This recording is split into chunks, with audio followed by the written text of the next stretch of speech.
हे सखा, अब जब हम इस महाभारत की दिव्य कथा के 126वें भाग में प्रवेश कर रहे हैं, तब समय आ गया है कि हम उस गहन और सूक्ष्म सत्य की ओर अग्रसर हों जो केवल युद्ध, राज्याभिषेक या महाप्रस्थान में ही नहीं, बल्कि उन अंतर्यात्राओं में छिपा है जिन्हें केवल आत्मा ही जान सकती है। और यही वह क्षण है जब युधिष्ठिर के स्वर्गगमन के पश्चात धरती पर एक नया युग आरंभ होता है, जहां राजा परीक्षित के राज्याभिषेक से लेकर कलियुग के प्रथम लक्षणों का उदय होता है।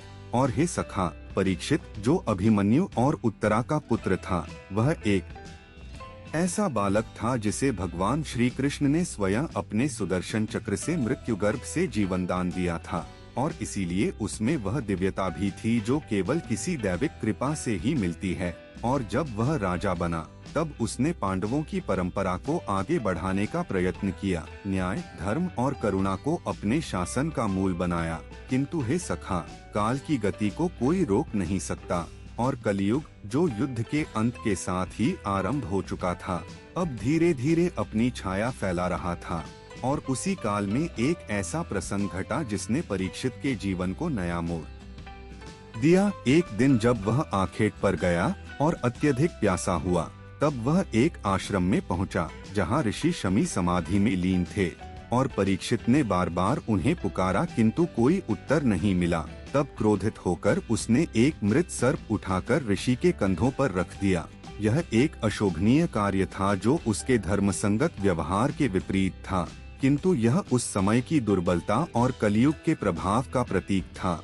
और जब यह समाचार ऋषि के पुत्र श्रृंगी को मिला, तब उसने क्रोधवश शाप दे दिया कि 7वें दिन तक्षक नाग राजा परीक्षित को अपने विष से मृत्यु देगा। और हे सखा, जब परीक्षित को यह ज्ञात हुआ, तब उसने भयभीत होने के बजाय आत्ममंथन किया और अपने जीवन के हर निर्णय पर विचार करते हुए यह स्वीकार किया कि उसका कार्य अनुचित था।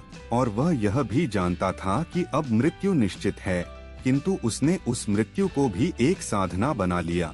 और उसी क्षण से उसने समस्त राजकाज त्याग कर गंगा के तट पर अपने अंतिम दिनों को आत्मज्ञान और मोक्ष प्राप्ति के लिए समर्पित कर दिया। और यही वह समय था जब सूत पुत्र उग्रश्रवाह द्वारा महाभारत की यह कथा, जिसे हम सुन रहे हैं, राजा जन्मेजय को सुनाई जा रही थी। और जन्मेजय परीक्षित के पुत्र थे, जिन्होंने अपने पिता की मृत्यु का प्रतिशोध लेने के लिए सर्पों के विनाश हेतु नागयज्ञ का आयोजन किया। और यही वह क्रम है जो एक पीढ़ी से दूसरी पीढ़ी तक धर्म और अधर्म, करुणा और क्रोध, तप और प्रतिशोध के बीच संघर्ष को निरंतर बनाए रखता है। किंतु हे सखा, जब परीक्षित मृत्यु की प्रतीक्षा कर रहे थे, तब एक महान ऋषि, जिसका नाम था श्री शुकदेव, जो स्वयं व्यासदेव के पुत्र थे, वे वहां पहुंचे। और परीक्षित ने उनसे प्रार्थना की कि वे उन्हें ऐसा ज्ञान दें जिससे वह मृत्यु को भी एक साधना, एक योग बना सके। और तभी उन्होंने उन्हें श्रवण कराया श्रीमद्भागवत महापुराण, जो कि श्री कृष्ण के दिव्य लीलाओं, भक्तों की भक्ति और उस अद्वितीय प्रेम का विस्तृत आख्यान था जो मानव को आत्मा से परमात्मा तक की यात्रा में सहायक होता है। और हे सखा, यह वही शुकदेव हैं जिनका जन्म ही ज्ञान के रूप में हुआ था, जिन्हें सांसारिक बंधनों से कोई मोह नहीं था। और जब उन्होंने परीक्षित को यह अमृत तुल्य कथा सुनाई, तब केवल राजा ही नहीं, अपितु वहां उपस्थित समस्त ऋषि, मुनि और तपस्वी भी उस दिव्य रस में डूब गए। और 7 दिनों तक लगातार उस कथा को सुनते सुनते परीक्षित का हृदय इतना निर्मल हो गया कि जब 7वें दिन तक्षक नाग आया, तब उसने किसी प्रतिरोध का प्रयास नहीं किया, अपितु शांत चित्त से विष को स्वीकार कर लिया। और यही वह क्षण था जब वह मृत्यु नहीं रही, वह मोक्ष का द्वार बन गई। और यही शुकदेव की कथा का प्रभाव था कि मृत्यु भी एक लीला बन जाए और परीक्षित उस ज्ञान के माध्यम से स्वयं को आत्मस्वरूप में स्थित कर सकें। और हे सखा, इस कथा का मूल यही है कि जीवन का उद्देश्य केवल राज्य, वैभव या वंश का विस्तार नहीं, बल्कि आत्मा की चेतना को उस स्तर तक ले जाना है जहां वह संसार के मोह से परे होकर केवल सच्चिदानंद स्वरूप में रम सके। और यही कारण है कि जब जन्मेजय ने नागयज्ञ आरंभ किया, तब भी आस्तिक ऋषि जैसे महात्माओं ने यह दिखाया कि प्रतिशोध का मार्ग अंततः विनाश की ओर ले जाता है और प्रेम, क्षमा और करुणा ही वे स्तंभ हैं जिन पर धर्म का भवन खड़ा रह सकता है। और हे सखा, इस कथा के माध्यम से केवल युद्धों का वृत्तांत नहीं बताया गया, यह एक जीवन दर्शन है जिसमें अर्जुन के संशय, युधिष्ठिर का धर्म, कर्ण का दान, द्रौपदी का अस्मिता संग्राम, भीष्म की प्रतिज्ञा, द्रोण की शिक्षा, अश्वत्थामा की पीड़ा और श्री कृष्ण की माया, यह सब मिलकर एक ऐसी गाथा रचते हैं जो केवल भारत की नहीं अपितु समस्त मानवता की चेतना का प्रतिबिंब बन जाती है। और जब हम इसे सुनते हैं तब हम केवल पात्रों को नहीं समझते, हम स्वयं को पहचानते हैं, क्योंकि हम सब में कहीं न कहीं कोई अर्जुन, कोई भीष्म, कोई कर्ण, कोई शकुनी और कोई कृष्ण छिपा हुआ होता है। और यह महाभारत उसी आत्मचिंतन का माध्यम बनता है। और हे सखा, अब जब यह भाग समाप्त होता है तब हम यह समझ सकते हैं कि यद्यपि पांडवों का युग समाप्त हो चुका है, किंतु धर्म और अधर्म के युद्ध अभी भी हमारे भीतर चल रहे हैं। और जब भी हम अपने भीतर की कुरुक्षेत्र भूमि में संशय, लोभ, मोह या क्रोध से जूझते हैं, तब उस समय हमें आवश्यकता होती है एक गीता की, एक श्री कृष्ण की, जो हमें स्मरण कराए कि हमारा स्वधर्म क्या है, हमारा पथ क्या है और कैसे हम उस पथ पर चलते हुए जीवन को एक यज्ञ बना सकते हैं। और यही वह संदेश है जो इस 126वें भाग की आत्मा है कि मृत्यु भी साधना हो सकती है और जीवन भी केवल युद्ध नहीं, प्रेम की एक अखंड धारा हो सकती है यदि हम उसे जानने का साहस करें। हे सखा, जब हम इस अद्वितीय महाभारत गाथा के 127वें भाग में प्रवेश करते हैं तो अब हम उस युग की ओर बढ़ते हैं जब कुरु वंश के शेष उत्तराधिकारी जन्मेजय ने अपने पिता परीक्षित की मृत्यु का प्रतिशोध लेने हेतु सर्पों का संहार करने का संकल्प लिया था। और यही वह समय था जब एक बार फिर से संपूर्ण ब्रह्मांड के संतुलन को चुनौती देने वाला यज्ञ, नागयज्ञ आरंभ हुआ, क्योंकि तक्षक नाग द्वारा परीक्षित की मृत्यु ने जन्मेजय के भीतर क्रोध की ऐसी ज्वाला प्रज्वलित कर दी थी कि उसने संकल्प किया कि वह समस्त नाग जाति को नष्ट कर देगा। और उसके इस निर्णय से न केवल नागलोक अपितु पृथ्वी, पाताल और स्वर्गलोक तक कंपन होने लगा। और हे सखा, जब राजा जन्मेजय ने यह महायज्ञ आरंभ किया तब उसने ब्राह्मणों और याजकों को आमंत्रित किया, जिनकी मंत्र शक्ति इतनी प्रबल थी कि उन्होंने अग्नि के माध्यम से सर्पों को एक एक करके खींचना प्रारंभ कर दिया। और वे सारे सर्प जो कहीं भी थे, चाहे वो पाताल में छिपे हों, वृक्षों पर लिपटे हों, गुफाओं में या जल में छिपे हों, वे सब उस अग्निकुंड की ओर खींचे चले आ रहे थे और भस्म होते जा रहे थे।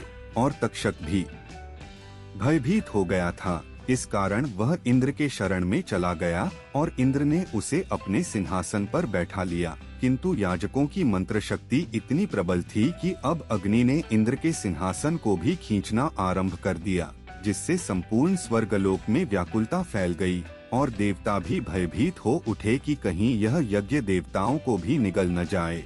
और ठीक उसी समय जब ब्रह्मांड के संतुलन पर संकट मंडरा रहा था, तब प्रकट हुआ एक दिव्य बालक आस्तिक, जो एक ब्राह्मण और नाग कन्या का पुत्र था।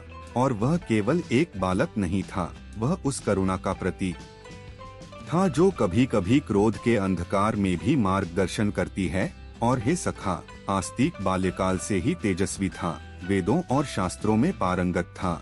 और जब उसने यह यज्ञ देखा तब उसके भीतर करुणा का उदय हुआ, क्योंकि वह दोनों पक्षों से जुड़ा था। उसकी माता नाग जाति से थी और पिता ब्राह्मण थे, इसीलिए वह जानता था कि यदि यह यज्ञ पूर्ण हुआ तो सृष्टि का संतुलन नष्ट हो जाएगा। और तब उसने राजा जन्मेजय के यज्ञ में प्रवेश किया और स्तुति के माध्यम से याजकों को प्रभावित किया। और जब राजा प्रसन्न हुआ तब उसने वर मांगने को कहा और आस्तिक ने बिना विलंब किए कहा, हे राजन, इस यज्ञ को तत्काल रोको, नागों का संहार अब पर्याप्त हो चुका है। और यही वह क्षण था जब जन्मेजय के मन में भी शांति की एक किरण उत्पन्न हुई और उसने यज्ञ को वहीं रोकने की घोषणा कर दी, जिससे तक्षक और अन्य नागों का जीवन बच गया। और यह निर्णय केवल एक यज्ञ को रोकना नहीं था, यह मानवता के उस उच्चतर स्वरूप का प्रतीक था जो प्रतिशोध की अग्नि में भी करुणा की ज्योति प्रज्वलित कर सकता है।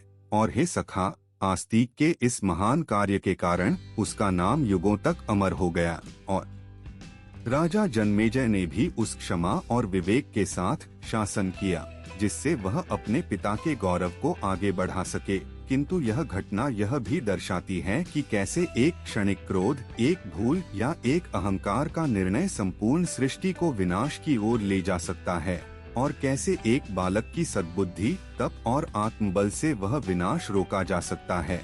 और यही वह अंतर है जो सतयुग और कलयुग के आरंभ में स्पष्ट होता है कि जहाँ पहले युगों में संतुलन और धर्म था, अब कलयुग में वह संतुलन केवल कुछ दुर्लभ आत्माओं के माध्यम से ही जीवित रह सकता है। और हे सखा, यही आस्तिक की कथा हमें सिखाती है कि धर्म केवल शक्ति प्रदर्शन में नहीं बल्कि विवेक और क्षमा में भी विद्यमान है। और इस प्रकार जब नागयज्ञ का समापन हुआ तब राजा जन्मेजय ने अपने पूर्वजों की गाथाओं को जानने की इच्छा प्रकट की और तब सूतपुत्र उग्रश्रवाह ने, जो नैमिषारण्य में ऋषियों को यह महाभारत की कथा सुना रहा था, उसने संपूर्ण महाभारत को विस्तार पूर्वक सुनाया। और यह वही कथा है जो आज हम तुम्हें सुना रहे हैं, जो केवल एक ऐतिहासिक ग्रंथ नहीं बल्कि आत्मज्ञान की एक अमूल्य धरोहर है। और हे सखा, जब जब इस कथा को कोई श्रद्धा और ध्यान से सुनता है तब तब उसके भीतर वह शक्ति जागृत होती है जो उसे उसके स्वधर्म, स्वभाव और स्वमूल्य की पहचान कराती है। और यही महाभारत का सार है कि जीवन के हर मोड़ पर, चाहे वह युद्ध हो या यज्ञ, जीत हो या हार, संशय हो या विश्वास, वह श्री कृष्ण की वाणी की ओर लौटता है जो कहती है, कर्मण्येवाधिकारस्ते मा फलेषु कदाचन, अर्थात तेरा अधिकार केवल कर्म पर है, फल पर नहीं। और यही वह बोध है जो युगों से भारत की आत्मा को पोषित करता आया है। बिल्कुल सखा, अब मैं तुम्हें महाभारत की इस दिव्य यात्रा का 128वां भाग सुना रहा हूँ, जो कि कम से कम 1000 शब्दों में और एक ही अनुच्छेद में है और जिसमें ज्ञान, करुणा और युगों का संदेश समाहित है। हे सखा, जब नागयज्ञ की समाप्ति हुई और जन्मेजय के हृदय में संतोष और शांति का संचार हुआ, तब उसने ब्राह्मणों और महर्षियों से यह विनती की कि वे उसे उसके पूर्वजों की महागाथा सुनाएं, ताकि वह यह जान सके कि उस महान वंश की उत्पत्ति कैसे हुई, वह कौन कौन से पुण्य और पापों से होकर गुजरा और कैसे वह महायुद्ध तक पहुंचा। और तब ऋषि वैशंपायन, जो स्वयं व्यास के प्रमुख शिष्य थे, उन्होंने यह दायित्व लिया कि वे जन्मेजय को वह महागाथा सुनाएंगे जो उनके गुरु वेदव्यास ने स्वयं रची थी। और हे सखा, यह वही क्षण था जब महाभारत कथा का औपचारिक प्रारंभ हुआ। और यह कथन केवल युद्ध की घटनाओं का संकलन नहीं था, यह एक ऐसी वाणी थी जो युगों की चेतना को झकझोरती है। और उसी समय ऋषियों और ब्राह्मणों ने एकत्र होकर नैमिषारण्य में यज्ञ आरंभ किया था, जहां सूतपुत्र उग्रश्रवाह भी पहुंचे थे, जिन्होंने शौनकादि ऋषियों के अनुरोध पर वैशंपायन द्वारा जन्मेजय को सुनाई गई कथा को पुनः सुनाया। और इस प्रकार वह गाथा जो व्यास ने रची, वैशंपायन ने जन्मेजय को सुनाई और उग्रश्रवाह ने ऋषियों को सुनाई, वह हम तक पहुंची। और हे सखा, यही वह श्रुति परंपरा थी जो भारत की आत्मा को जीवित रखे हुए थी, क्योंकि जब तक कोई कथा केवल श्रोता और वक्ता के मध्य प्रवाहित होती है, तब तक उसमें भाव, स्पंदन और चेतना जीवित रहती है। और वही महाभारत की महत्ता है कि यह केवल ग्रंथ नहीं, जीवित चेतना है। और जब वैशंपायन ने कथा आरंभ की, तब उन्होंने राजा भरत से लेकर कुरु वंश की उत्पत्ति, शांतनु, गंगा, देवव्रत, भीष्म, सत्यवती, वेदव्यास, पांडु, धृतराष्ट्र, विदुर, कुंती, गांधारी, पांडवों और कौरवों तक की संपूर्ण वंशावली को विस्तार पूर्वक वर्णित किया और बताया कि कैसे धर्म, अधर्म, कर्म, संकल्प, वासना, मोह और त्याग के मध्य यह गाथा जन्मी। और हे सखा, जब व्यास ने इस गाथा को रचा था, तब उन्होंने गणेश जी से यह निवेदन किया था कि वे इसे लिपिबद्ध करें, किंतु गणेश जी ने यह शर्त रखी थी कि वे बिना रुके लिखेंगे और यदि व्यास रुके तो वे लेखन बंद कर देंगे। और व्यास ने यह शर्त रखी थी कि गणेश बिना अर्थ समझे नहीं लिखेंगे। और इस प्रकार जब व्यास कुछ कठिन श्लोक रचते, तब गणेश उसे समझने में थोड़ी देर लगाते, जिससे व्यास को आगे की रचना का समय मिल जाता। और इस प्रकार यह महाग्रंथ रचा गया। जो न केवल कथा है बल्कि ब्रह्मज्ञान, नीति, दर्शन, विज्ञान, आयुर्वेद, खगोल, अर्थशास्त्र और जीवन के प्रत्येक पहलू की सूक्ष्मतम विवेचना है। और यही कारण है कि महाभारत को पंचम वेद कहा गया है, क्योंकि यह वेदों की ही भांति जीवन का संपूर्ण ज्ञान समाहित करता है। और हे सखा, जब वैशंपायन ने जन्मेजय को कुरु वंश की कथा सुनानी आरंभ की, तब उन्होंने यह भी बताया कि कैसे देवताओं ने मानव रूप में अवतार लिया, कैसे पांडव वास्तव में यम, वायु, इंद्र और अश्विनी कुमारों के अंश थे, और कैसे कौरव धृतराष्ट्र के तप के कारण 100 पुत्रों के रूप में उत्पन्न हुए, और कैसे दुर्योधन के जन्म से ही अपशकुन प्रारंभ हो गए थे, किंतु धृतराष्ट्र ने मोहवश उन अपशकुनों को अनदेखा कर दिया। और यह भी बताया कि कैसे भीष्म ने आजन्म ब्रह्मचर्य का व्रत लिया, ताकि अपने पिता शांतनु को सत्यवती से विवाह करने में कोई बाधा न हो, और इसी व्रत के कारण उन्हें भीष्म कहा गया। और हे सखा, यही वह त्याग था जो महाभारत की नींव बना। किंतु जब त्याग के स्थान पर मोह, धर्म के स्थान पर अधर्म और न्याय के स्थान पर पक्षपात आया, तब विधाता ने अपना चक्र घुमाया। और यही वह चक्र था जिसने हस्तिनापुर से लेकर कुरुक्षेत्र तक सभी को अपने घेरे में ले लिया। और हे सखा, जब हम इस महागाथा को सुनते हैं, तब यह केवल पात्रों की गाथा नहीं लगती, बल्कि यह हमारी अपनी अंतर्यात्रा बन जाती है, क्योंकि हर पात्र हमारे भीतर विद्यमान है। कभी अर्जुन का संशय, कभी भीष्म का धर्म संकट, कभी द्रौपदी की पीड़, कभी कृष्ण का मार्गदर्शन। और यही महाभारत का वैभव है कि यह आत्मा को दर्पण दिखाती है। और जब जन्मेजय ने इस कथा को सुना, तब उसका हृदय भी इस गाथा से आंदोलित हुआ, और उसने यह अनुभव किया कि जो युद्ध उसके पूर्वजों ने लड़ा, वह केवल साम्राज्य के लिए नहीं था, वह आत्मज्ञान, धर्म और सत्य के लिए था। और यह भी कि अंततः विजय उसी की होती है जो अपने कर्मों में ईमानदार रहता है, भले ही वह युद्ध भूमि में पराजित क्यों न हो। और हे सखा, यही कारण है कि महाभारत की कथा को सुनना और समझना दोनों ही मोक्ष की ओर ले जाने वाले मार्ग हैं, क्योंकि जब मनुष्य इस गाथा से स्वयं को जोड़ता है, तब वह अपनी भूलों, अपने विकल्पों और अपने जीवन के उद्देश्य को समझने लगता है। और यही वह दिव्यता है जो वेदव्यास ने इस ग्रंथ में समाहित की। और यही वह कारण है कि तुम जैसे जिज्ञासु इसे सुनने को आतुर रहते हो, क्योंकि तुम्हारा हृदय जानता है कि इस कथा में केवल युगों का इतिहास नहीं, आत्मा का रहस्य छिपा है। हे सखा, जब जन्मेजय के समक्ष ऋषि वैशंपायन ने अपने गुरु वेदव्यास की प्रेरणा से महाभारत की कथा का विस्तार आरंभ किया, तब उन्होंने कौरव और पांडवों की कथा को केवल युद्ध की गाथा नहीं, बल्कि संपूर्ण धर्म, अधर्म, नीति, करुणा, वासना, त्याग, मोह और मोक्ष के मध्य संतुलन की यात्रा के रूप में प्रस्तुत किया। और उन्होंने कहा कि हे राजन, इस कथा को सुनने मात्र से मनुष्य के सारे पाप क्षीण हो जाते हैं, क्योंकि इसमें आत्मा की गति, मन की उलझन और कर्म की जटिलता का ऐसा वर्णन है जो कहीं और नहीं। और तब उन्होंने विस्तार से वर्णन किया कि कैसे वसु नामक देवताओं में से एक ने गंगा के शाप से धरती पर जन्म लिया और भीष्म के रूप में प्रकट हुआ। कैसे गंगा ने 8 वसुओं को अपने गर्भ से जन्म दिया, किंतु एक को अर्थात देवव्रत को पृथ्वी पर छोड़ दिया, और उसने ही शांतनु के पुत्र रूप में जन्म लेकर भीष्म का स्वरूप धारण किया। और हे सखा, यही भीष्म वह थे जिन्होंने अपने पिता के प्रेम के लिए आजन्म ब्रह्मचर्य का व्रत लिया और साम्राज्य के सिंहासन को छोड़ दिया।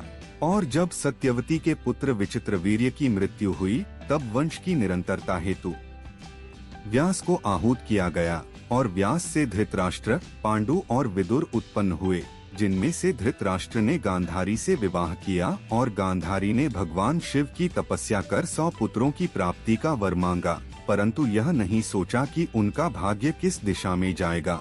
और हे सखा, यही वह क्षण था जब दुर्योधन के जन्म से ही अपशकुनों ने संकेत देना शुरू कर दिया था, किंतु धृतराष्ट्र और गांधारी ने मोहवश उसे अनदेखा किया।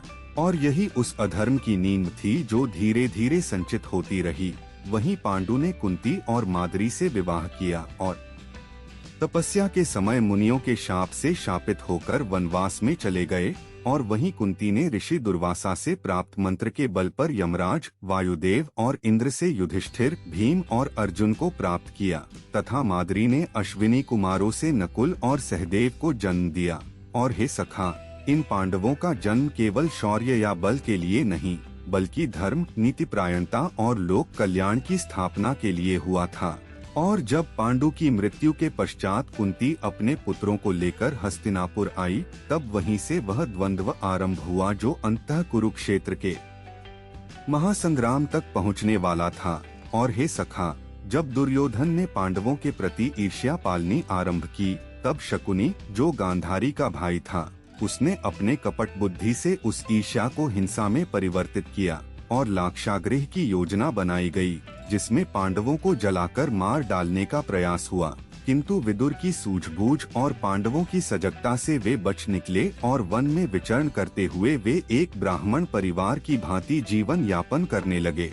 और वहीं उन्होंने द्रौपदी का स्वयंवर देखा और अर्जुन ने धनुष भेद कर द्रौपदी को जीता। और जब कुंती ने अनजाने में कह दिया कि जो लाए हो उसे सब मिल बांट कर लो, तब द्रौपदी पांचों पांडवों की पत्नी बनी। और यही वह प्रारंभ था जो कर्म के गूढ़ रहस्यों को उजागर करता है, क्योंकि नियति स्वयं पात्रों को उनके भाग्य की ओर ले जा रही थी। और हे सखा, जब पांडव हस्तिनापुर लौटे, तब धृतराष्ट्र ने उन्हें आधे राज्य का प्रस्ताव देकर इंद्रप्रस्थ का निर्माण करवाया, जिसे पांडवों ने अपने पुरुषार्थ और श्री कृष्ण की कृपा से स्वर्णनगरी बना दिया।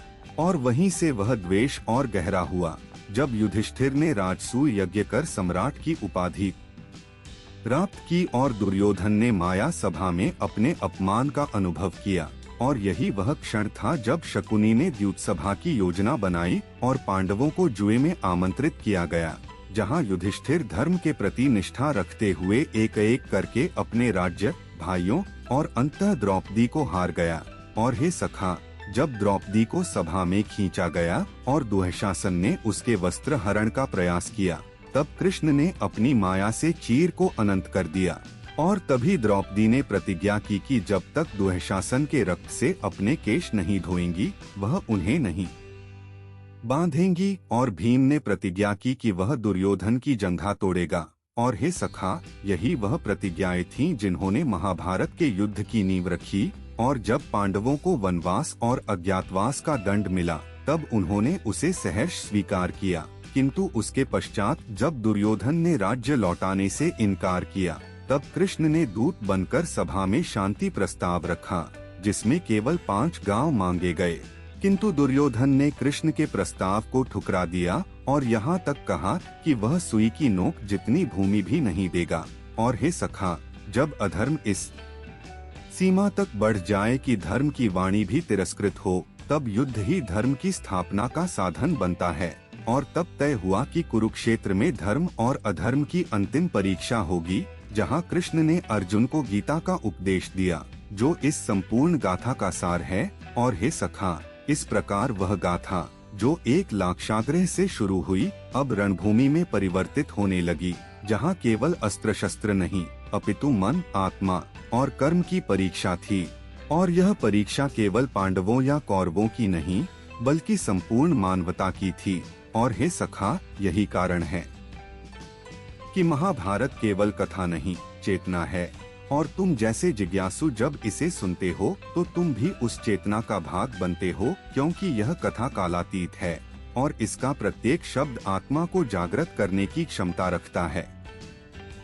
बिल्कुल सखा, अब मैं तुम्हें महाभारत की दिव्य गाथा का 130वां भाग सुनाता हूँ, जिसमें कथा आगे बढ़ती है उस क्षण की ओर जब कुरुक्षेत्र का युद्ध केवल विचारों का युद्ध नहीं रहा, बल्कि प्रत्येक श्वास के साथ यथार्थ के रण में परिवर्तित हो गया। और जहाँ हर व्यक्ति, चाहे वह राजा हो या रथी, ब्रह्मचारी हो या सन्यासी, नीति से बंधा हो या मोह में जकड़ा, हर कोई उस महास्मर की लपटों में झुलसने लगा, क्योंकि यह युद्ध केवल राज्य के लिए नहीं, बल्कि धर्म और अधर्म के अंतिम निर्णय के लिए था।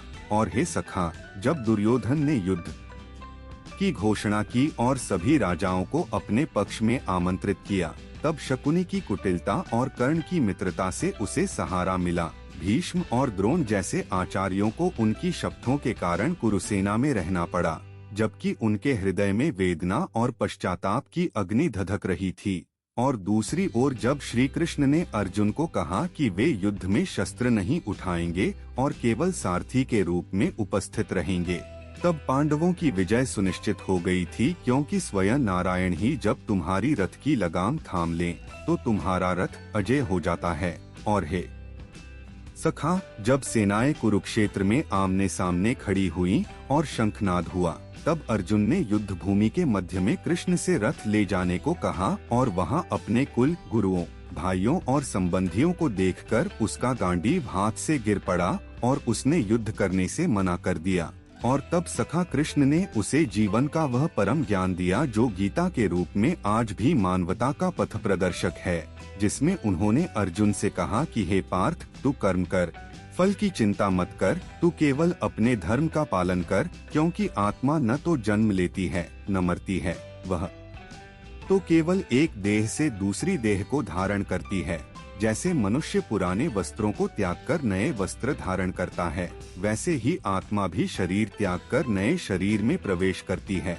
और हे सखा, उस उपदेश ने अर्जुन को मोह से मुक्त किया और उसने गांडीव फिर से उठा लिया और युद्ध प्रारंभ हुआ, जिसमें पहले दिन भीष्म ने पांडवों की सेना को छिन्न भिन्न कर दिया, लेकिन कृष्ण की युक्तियों से अर्जुन हर बार उनके सम्मुख डटे रहे। और जब अभिमन्यु ने चक्रव्यूह में प्रवेश किया, लेकिन बाहर निकलने का मार्ग न जानने के कारण मारा गया, तब अर्जुन की आंखों में आंसू थे और प्रतिज्ञा की कि जो भी उसके पुत्र की हत्या के लिए उत्तरदायी है वह जीवित नहीं बचेगा। और हे सखा, यही प्रतिज्ञा युद्ध को और उग्र बना गई। और जब द्रोणाचार्य ने युधिष्ठिर से अश्वत्थामा मारा गया सुनकर शोक में अपने शस्त्र त्याग दिए, तब धृष्टद्युम्न ने उन्हें मारकर युद्ध में न्याय और अन्याय के बीच की रेखा को और अधिक धुंधला कर दिया। और फिर जब कर्ण को युद्ध में श्री कृष्ण की माया और उसके अपने ही शापों के कारण पराजय मिली, तब यह स्पष्ट हो गया कि अधर्म का साम्राज्य अधिक समय तक नहीं टिकता। और जब भीष्म शरशया पर पड़े थे, तब उन्होंने युधिष्ठिर को राज्य नीति, धर्म, स्त्री धर्म, वर्ण धर्म, दान धर्म, मोक्ष और सत्य मार्ग के विषय में विस्तार से बताया, क्योंकि उनका जीवन केवल युद्ध कौशल में नहीं बल्कि ज्ञान में भी समृद्ध था। और उन्होंने यह भी बताया कि राजधर्म में केवल दंड नहीं होता, करुणा और न्याय भी उतना ही आवश्यक होता है। और हे सखा, यह वही ज्ञान था जो युधिष्ठिर को एक धर्मराज बनने में सहायक बना। और जब अंततः दुर्योधन को भीम ने गदा युद्ध में उसकी जंघा तोड़कर पराजित किया, तब द्रौपदी ने अपने केश दुःशासन के रक्त से धोए और सभी प्रतिज्ञाएं पूर्ण हुई। लेकिन उस युद्ध की विभीषिका से कोई भी हर्षित नहीं था। कौरव और पांडव दोनों पक्षों के अधिकांश योद्धा मारे जा चुके थे और भूमि रक्त से रंजित हो चुकी थी। और हे सखा, यही वह क्षण था जब युधिष्ठिर को राज्य मिलने पर भी संतोष नहीं था और उन्होंने भी त्याग की भावना से वनगमन की इच्छा प्रकट की, किंतु व्यास, नारद और श्री कृष्ण के समझाने पर उन्होंने राज्य स्वीकार किया और फिर अश्वमेध यज्ञ किया, जिससे उनके राज्य को संपूर्ण भारतवर्ष में स्वीकार्यता मिली। किंतु समय के साथ श्री कृष्ण भी अपनी लीला समाप्त कर द्वारका छोड़ स्वधाम लौट गए और यदुवंश आपसी कलह में समाप्त हो गया। और पांडवों ने भी सब कुछ छोड़कर हिमालय की ओर प्रस्थान किया, जहां एक एक कर सभी भाई और अंततः युधिष्ठिर भी स्वर्ग की ओर चले गए। लेकिन हे सखा, इस संपूर्ण कथा का सार यही है कि जीवन में चाहे जितनी कठिनाइयां आएं, चाहे धर्म और अधर्म की रेखा कितनी ही भ्रमित क्यों न हो, यदि मनुष्य अपने कर्मपथ पर अडिग रहे, सत्य और न्याय की रक्षा करे, तो वह अंततः विजय को प्राप्त करता है। भले ही वह विजय बाहरी रूप में हो या अंतर्मन की शांति में। और यही महाभारत का संदेश है, जो युगों युगों तक मानवता को चेतना और विवेक का दीपक दिखाता रहेगा। और तुम्हें भी, हे सखा, इस गाथा को सुनकर जीवन के सत्य को पहचानने और अपने धर्म का पालन करने की प्रेरणा मिलती रहेगी, क्योंकि यह कथा समाप्त नहीं होती, यह केवल नया अध्याय आरंभ करती है।